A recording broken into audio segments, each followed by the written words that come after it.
Hi, I'm Margie from MX Energy. This is no longer the kitchen of the future. This is the kitchen of today. But do we really know how to use it efficiently? I wish my friend Daniel, the mindful chef, were here to give me some clues on how to use my kitchen more efficiently.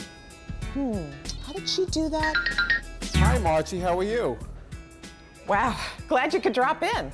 I kind of feel like I'm in the Twilight Zone right now. No, Margie, you're in the kitchen zone. And let's talk about where we are in terms of energy consumption. Let's go to the cold zone, which is the refrigeration. Right here in this particular model, you have a really mighty looking refrigerator. One of the most important aspects of conserving energy with refrigerators is the seal, right here. Seal. Yes, along the entire perimeter of the refrigerator, you want to make sure that this is not dried out or cracking.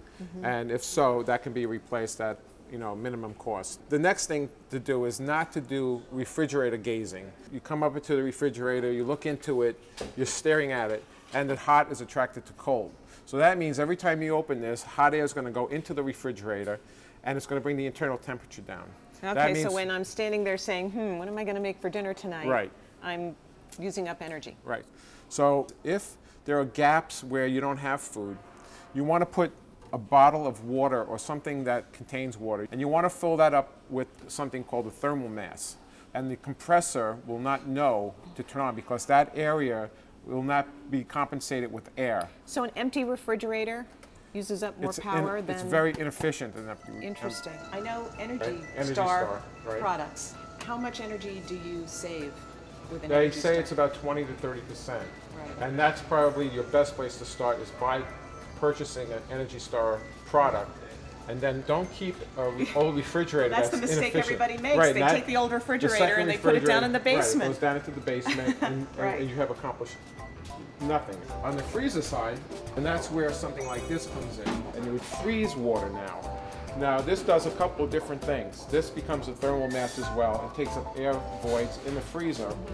And in the event of an emergency or a blackout, having a thermal mass of ice like this could be very useful because if you have something like this, you could take this and put it in the refrigerator and keep the door closed. If you put that in your refrigerator section, it will help keep It's like having a cooler. So this is where the consciousness aspect of things come into play. Be mindful about what you're going to be doing when you approach the refrigerator because it's just going to cost you money, energy, and it's gone forever. Well, it looks like we've touched on all the right zones in our kitchen. Thanks, Dan, for helping us to really understand how to be more efficient in the kitchen. My pleasure. I have to disappear now. It was good seeing you.